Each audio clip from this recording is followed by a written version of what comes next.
Hey, welcome to the Kung Fu Vapes Live. I'm your host, John Dawson Jr.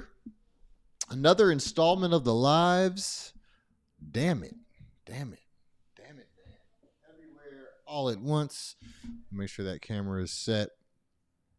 I was just reading right here with 15 votes in favor for and 4 against. Colombia is ever closer to regulating cannabis in Colombia. The project, authored by the members of the House of Representatives, Juan Carlos Losada and Maria Jose Pizarro, are one step away from being fully approved. So, adult use cannabis or legal cannabis in Colombia has to go through a series of debates in the House of Representatives or something similar to that.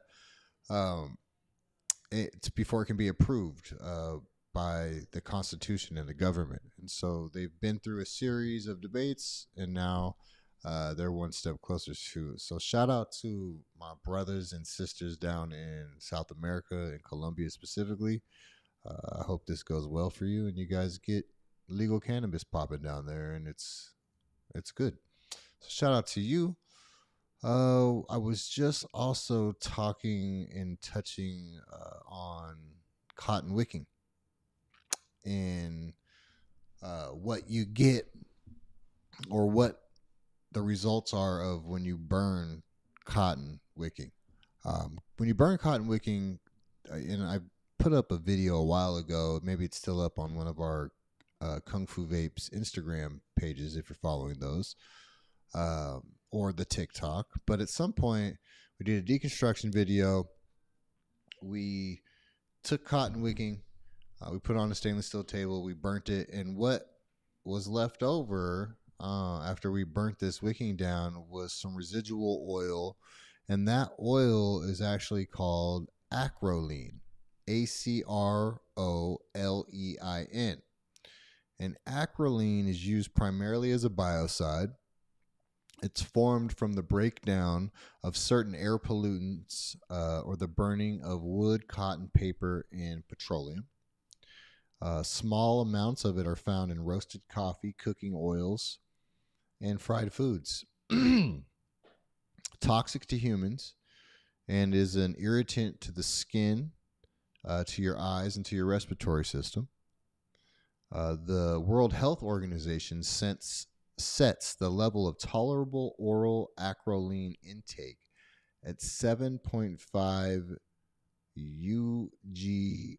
I know I'm not saying that right. I got to find out what that little symbol means, but 7.5 a day per kilogram of body weight. The CDC information says that cotton contains a concentration of 60 ppm or parts per million of acrolein, meaning there are 60 UG of acrolein for every gram of cotton that is released when the material is burnt.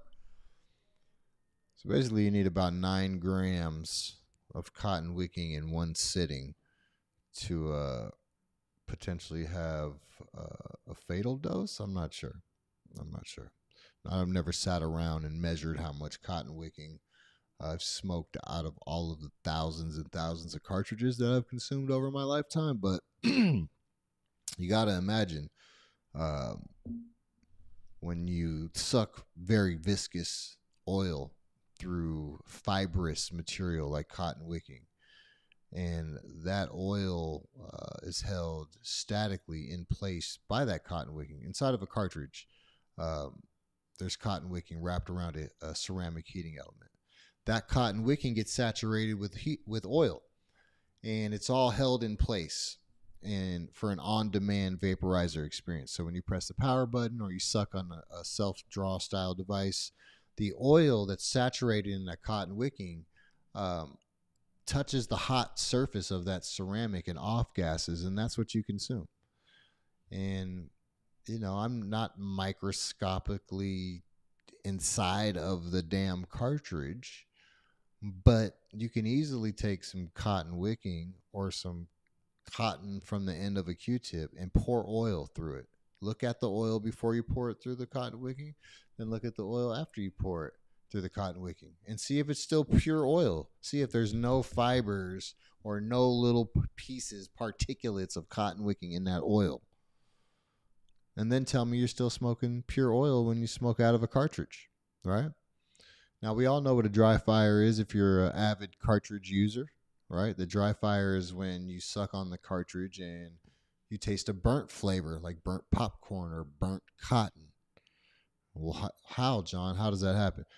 It's when the cotton wicking isn't fully saturated during the filling process. So the oil was either too thick and too cool when the oil was filled into said vaporizer device, and it never fully saturated or soaked into the cotton wicking. So when the user first takes that first pull from the brand new vaporizer or cartridge, that dry cotton wicking is wrapped around the heating element, and it doesn't have that buffer of oil in between the hot ceramic and that fibrous cotton to prevent it from burning. So what happens? You pull real hard and tastes like shit, right? Tastes burnt. So you get this burnt cotton wicking experience. Well, and if you've experienced that, then you've consumed some acrolein. Period. Acrolein is produced when cotton wicking is burnt. So if you've ever sucked on a burnt cotton tasting cartridge, you've had some type of acrolein introduced into your consumable product, specifically if you continued to use that device. I remember being broke as hell and having a burnt cotton wicking style cart on my hands and just trying to make up some excuse to, and knowing that it tastes like shit, but I have nothing else to smoke, making up an excuse to continue to consume it. Been there, done that many a times. And after a while, you get hip to the shit and self-educate, and you're like, fuck that, something ain't right. I can't smoke this, tastes like shit. But it's happened for sure to myself specifically many times. That's why we sell hardware at Kung Fu Vapes that doesn't have cotton wicking. It's a brain fucking buster, I know. Still have people that argue with me all day to this day. John, cotton wicking is a good thing. It's all good, man. You get all bent out of shape about nothing. You never had a problem with it. But, you know, when we specifically get into like hash rosin half gram disposables and they're $50, $60, $70, $80 a half gram, and that high-end boutique formulation is paired with a piece of shit hardware vaporizer device from 2012. It's hard to swallow that, man. You're telling me you're getting a pure hash rosin experience for goddamn near $200 a gram? I don't think so. And the disposable vaporizer is supposed to be the portable, discreet, small, electronic vaporizer version of a dab. Right? That's what they're trying to emulate. So if this $10,000 mothership dab rig is the experience we're trying to emulate in the $2-3 disposable, we got a daunting fucking task on our hands, right? The consumer wants the hardware to be filled with amazing software and wants it to be affordable at market, wants it to perform well, be flawless, no leaking, no burning, taste amazing, get them high as fuck, and they want all that to happen for relatively low prices, right around $20 a gram if you're in the distillate space. So how the fuck do you do that? Well, I'll tell you. If you're buying hardware for your brand, or you're a producer processor, or maybe you're a service provider, a hardware provider, take the hardware you're selling apart. Be intimate with it. Have a relationship with it that goes deeper than you just filling and selling it to people, or just selling empty shit to people without taking it apart and knowing what every little component is made out of, what it's made for, where it's made at, who puts it together, why it's there, and what its purpose is. Now, if you believe that, like I do, almost 100% of cartridge and vaporizer hardware for the cannabis space, if you believe, like I do, that it's miniaturized e-cigarette hardware, then you know it probably has the same components as e-cigarette hardware, cotton wicking, alloy components. But in the cannabis space, in the traditional dab space, we don't utilize those components in our everyday dab experience. The only alloy that I see in 2023 is maybe a dab tool, right? The last time most people have smoked out of an alloy said banger is like 2015 or 16. No one's still using the TI nail. It's not because it's fucking gonna kill you, I don't think. It's because the space progressed, the game progressed, the hardware progressed. People got tired of a shitty, burnt, weird tasting experience and stepped it up. Shout out to all the dope ass glass blowers that made that happen. The lamp workers, right? Without the banger and then said slurper and all the progressions in the space since that was introduced, you still be smoking off a fucking punched hole goddamn Coke can, you drug addicts. But nah, we took our shit to the next level. I'm no longer smoking. Fellow drug addicts, I'm just talking shit, but I'm also in the club, player. Um, yeah, and so if that's all true, and it is, we smoke out of refined tools and hardware in the traditional dabbing space, and then we're trying to emulate that experience in the electronic portable vaporizer space. Well, why aren't the components progressing the same way that the components are progressing in the dabbing space, the traditional consumption space? Smoking hash out of heady boy rigs, heady bangers, heady fucking everything, and then turn around and fill up the $1.50 cartridge with the most expensive hash rosin you can get your hands on, presumably, or make, and then sell that to people and tell them that that's fire. How does that equate? How does that even equal? It doesn't. There's no equality in that scenario. So that's why we sit back here and we're like, hey, how do we progress this? Sure, the disposables are still plastic atomizers, still cheap metal tube. I mean, it's small and cheap. Again, the producer processors and the guys who are buying the empty hardware to fill it demand that the shit is cheap. It has to be cheap, but it has to be amazing. Give me the $55 Ferrari. It's like, what? It's a daunting fucking task. But again, if you're in this space and you're selling hardware to people, if you can just believe that no one wants to suck, or no one should be sucking their boutique high-end cannabis extracts through cotton wicking. Let's just keep it simple. Then you're a winner. Then you can be progressive too, and you can help progress the space, and you can demand from your Chinese manufacturing partner or supplier that, hey, we don't want this shitty hardware no more. But there's still a demand for it. People are still buying it and giving shitty shit to people because they're shitty people, right? If you got enough money or enough capital to make a play that's better for the end user, and you make a choice to just use shitty gear because that's what's cheap and that's what helps your margins, then are you really for the people? Is your brand really for the people? Are you that progressive? Are you that cutting edge? Do you really got the fire? I'm over here screaming from a little fucking Lego-sized soapbox with a bald head and neck tattoos about what's best for people. I know it looks crazy. I've sold millions of dollars worth of cartridges to people. At some point, I said, hey, enough is enough. I don't want to keep giving shitty shit to people. And then we've been through this progressional period as a company and a brand and as a human, as a man, of refinement, refining new hardware, refining the space in a very small scale because I'm a small person with a small reach. But man, we're over here screaming this shit. And so if you believe in progression and you believe in trying to make shit better, believe in treating people how you want to be treated, then you would never give yourself dog shit hardware to smoke out of, right? You wouldn't treat yourself like that. So why are we treating your clients like that? Why are you treating yourself like that? Why are you filling up shitty fucking disposables and giving them to your girlfriend, your homeboy, your mom? It's like they deserve shit. Or maybe you're not educated. I don't think you think that all your people are worthless and deserve dog shit. You're just not up on game, my boy or my girl. You're just not up on this shit. You don't take it apart every day. You don't have a love or a passion for it like some people do, like myself. And I don't know everything about sneakers, cars, engines, guns, video game. People put me on game all the time because I'm half stupid, right? But what you could never really put me up on game unless you're an engineer or a designer or a peer in the space, are disposable vaporizers and the components that they're built around.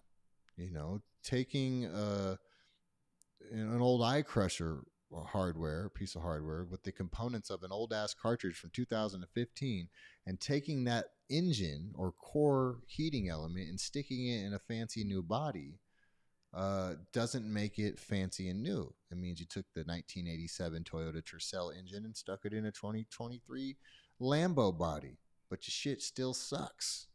I see it all the time.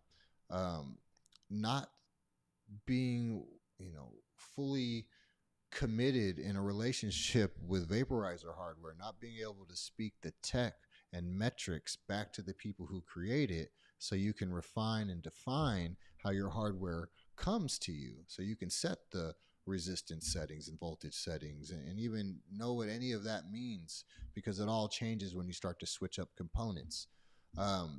When you can speak that language, and it's a language and an art all in of itself, designing and creating, OEMing disposable vaporizers for the cannabis space, if you can do that, then you can dictate what happens with your gear. But if you don't know what the fuck you're doing and you're just buying from a respective, reputable hardware supplier, then you're leaving it up to them to say, hey, what is low temp? What is hot? What is medium? What relationship do they have with the software or the oil, right? And so there's all of these moving parts and pieces to making something perfect. I'm not going to say that this is the best thing on earth, but damn, man, we're trying real hard. Eventually, my own personal mantra is to get away from all the plastics, all the reactives, all the silicones, all the weird shit. If we can make it all glass, everything, the heating element, the device, the whole experience, just this beautiful glass little ingot in your hand that just shines and sings fucking a song to you while you hit it and gets you higher than a kite and blows nothing but the headiest terps into your fucking mouth, and we could do it all for $2 or $3 a piece, we'd be doing it. But for the price points that the market demands from said hardware to be set at, you can only get X amount of components are available at X price point. You want to make a $20 per disposable? Shit, you get crazy. You get crazy, baby.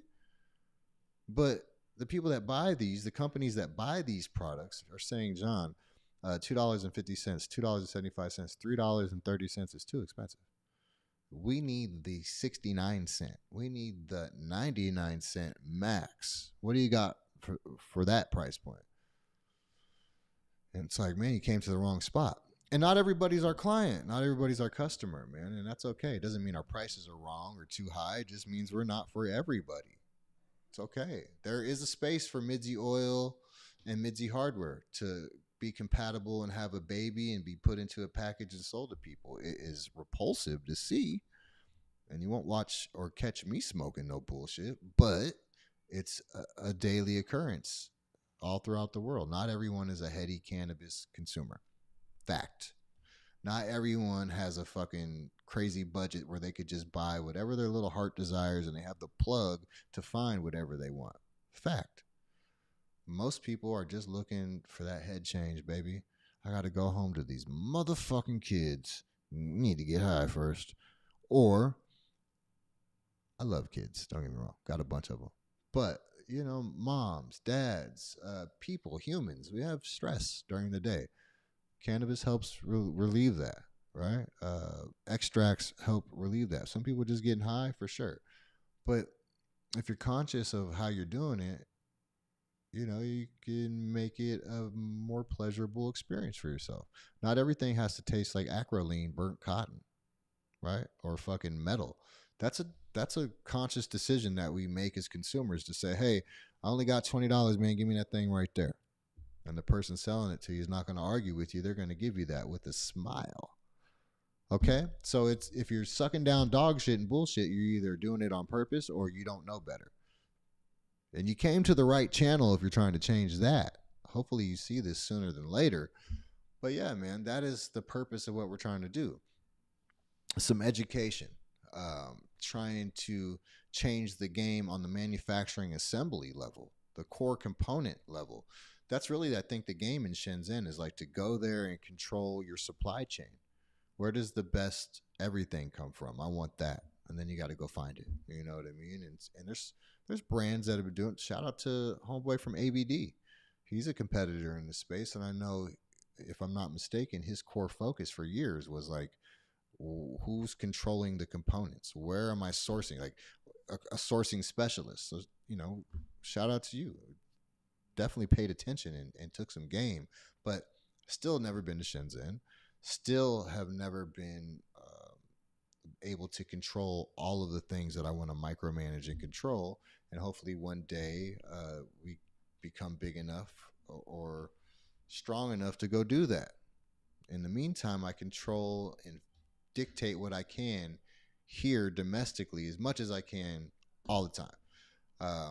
Trying to control everything from molds to engineering to internal functions, PCB board structures and assembly line, period. Just trying to make sure the product comes off the line in the best way possible, as close to perfection as possible. Manufacturing and assembly on scale is like, a language that you have to learn how to speak. If you're not fluent in it, you're fucked.